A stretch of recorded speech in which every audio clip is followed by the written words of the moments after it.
everyone, welcome back or welcome to my YouTube channel if you're new around here. My name is Hannah Hawthorne and I am Simply Witched. I am a little anxious about today's video because it is the most personal one I have ever posted online.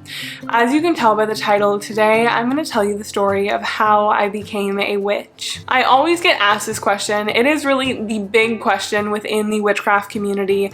How did you get here? How did you begin practicing? And for most people, including myself, it is not a simple answer. Usually when people ask me this question, I laugh and ask how much time they have. I could sum it up, but that feels disingenuous.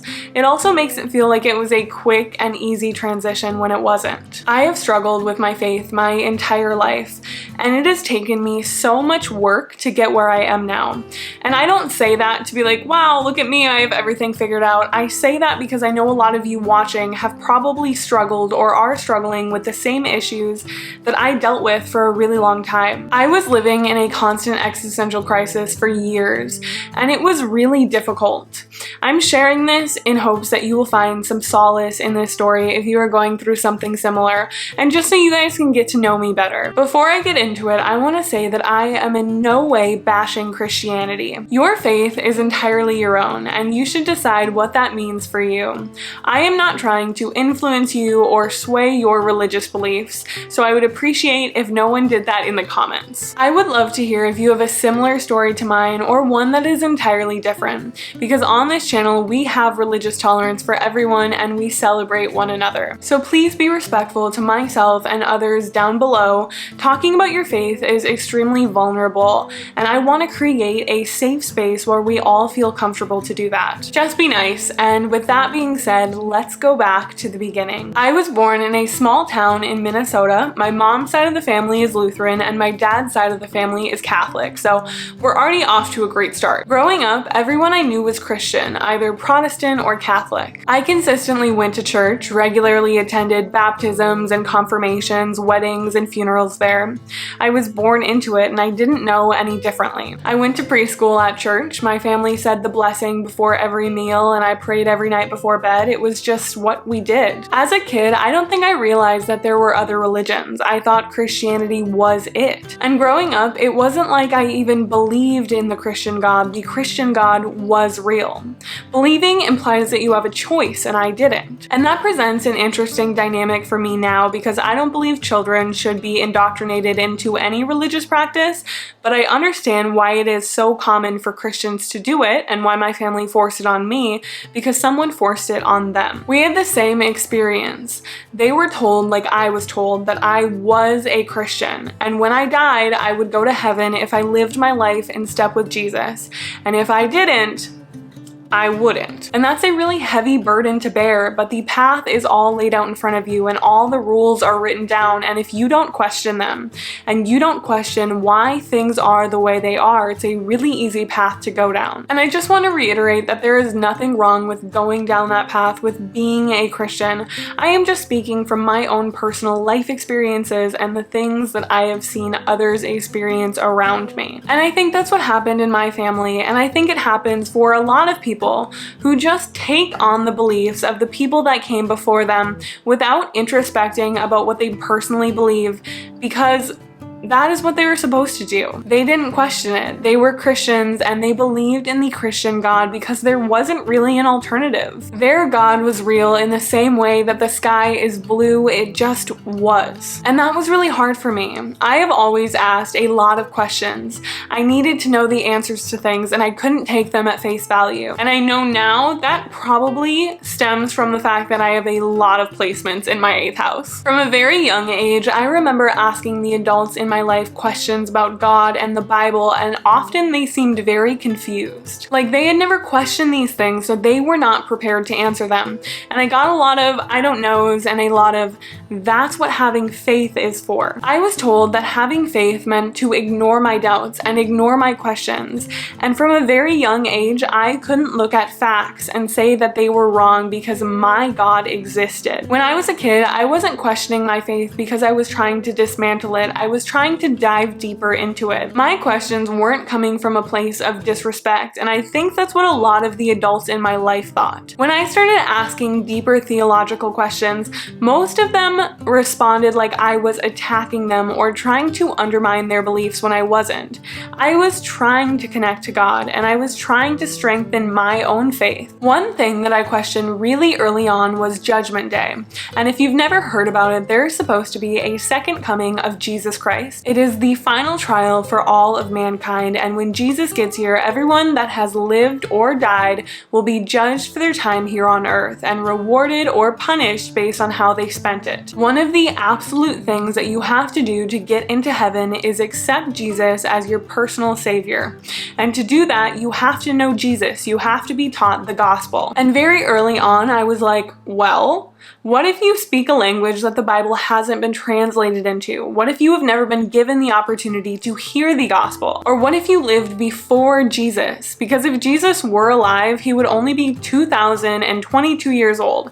And that's a lot of people that lived and died before he was born. So are they automatically SOL? This and many other aspects of Christianity just terrified me. And this is where a lot of my personal religious trauma comes from. I have always been petrified of the afterlife. I was so afraid of both heaven and hell. Hell, awful, we know. But heaven? Imagine being truly immortal, not aging, and being stuck with these same people for the rest of eternity, trapped in a perpetual loop. No thank you. There are horror movies about this plot. Speaking of horror movies, opposite to that, I was legitimately terrified I would randomly fall under demonic possession. When you think about it, Christian mythology is horrifying, and it had such a grip on my young mind. I was so afraid of demons and the devil and hell. And of course, because it is the dominant world religion, it influences a lot of our media. So when I would watch a scary movie about demons, I'd be like, is this real? And the people around me would tell me yes, because these themes are legitimate fears and consequences to your actions within Christianity. When I started to question these things, that is when my faith and my understanding of the world around me really began to unravel. The first really pivotal moment in my life was discovering that there were other religions. I thought my options were Christianity and atheism, and growing up, atheism was like a horrible word. But then I discovered there were other spiritual beliefs through a movie, actually, Brother Bear. And if you haven't seen the movie, I highly recommend. It tells the story of a young Inuit boy named Kenai who gets transformed into a bear. The first time I watched it, I remember sitting there and feeling my worldview expand in that instant. I didn't know people believed in divinity differently than I did, especially in a way that was so earth-centered as opposed to Christianity, which gives humans dominion over the earth. Fast forward to like 7th grade, and I took a world history class with a semester about religion. And I don't think I have ever been so excited about a class. Finally, I could learn about my faith in a way that was factual and evidence-based. This class wasn't spiritual in any means, it just taught us the history of religion throughout the world. But by this point, I really started to lose my faith. I stopped going to church, I didn't go to confirmation, but I did continue to go to church camp. And I went to camp every year for like 10 years, and it was the highlight of my summer every year. I loved camp, and not just because it was super fun and I was a kid, I did so much spiritual growth there. It was a time I could be around other young Christians like me who were often struggling with their faith, and we could talk about it openly. It wasn't a bad thing. The counselors were incredible, they were young and fun, and I could see myself in them. The camp that I went to was super progressive. The staff had tattoos, and they were affirming of the LGBTQ+ community, and it rocked. It was such a positive experience, and it was fundamental in shaping who I am today. Growing up, my family wasn't very well off, and attending this camp was a little pricey, so every year I received a scholarship from my church to go. They paid for me to attend, and I was really grateful for that.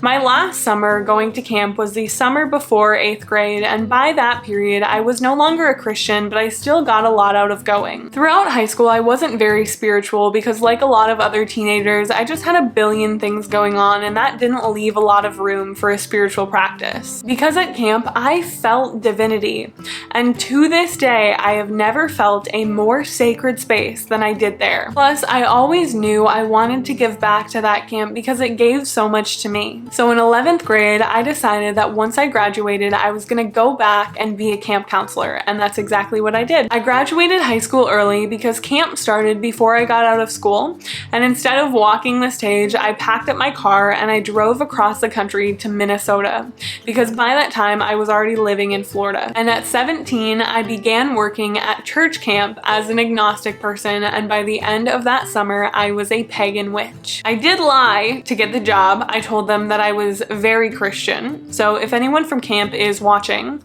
I'm sorry and surprised. But I really did do a good job, and I did everything that I was supposed to do. These were week-long programs, and every week I had a new cabin of kids, and we had so much fun. We would do Bible study every day, and I actually read the entire Bible that summer, which is kind of a flex to Christians, and I don't know why. The majority of Christians that I know, and this is just me personally talking about my experience, so I hope I don't offend anyone, have not read the Bible. And that astounds me, because you would think if you were going to dedicate your entire life to something, shouldn't you read it? Anyway, camp was incredible. We went canoeing and we played games and sang songs and had campfires. Through my spiritual journey, I have come to know that there is a higher power, that there is divinity. And I think people are just worshiping that in whichever way makes the most sense to them, because divinity presents itself differently to everyone. And at camp, I discovered what that looked like to me. Working with kids was really the catalyst in my spiritual development, because they asked me questions that sent my world spinning on its axis. During Bible study, we would normally have a passage assigned to us that we would read to the kids, and then we would sit around and they would explain to us how they interpreted it. We never told them what they should believe, rather fostered an environment to explore what they did. And let me tell you, I have heard the most profound things from children, because they would ask me questions of things that I hadn't even considered, and that reminded me of when I was a child and exploring my faith. The camp was really focused on the outdoors and being a steward for creation. We talked about how God can be seen in all of creation, be it the animals, the trees, or the lakes. And those conversations led me to Googling, is nature God? And what came up was paganism, and I guess you could say the rest is history. After that summer ended, I went back to Florida and I began deconstructing my previous faith, Christianity.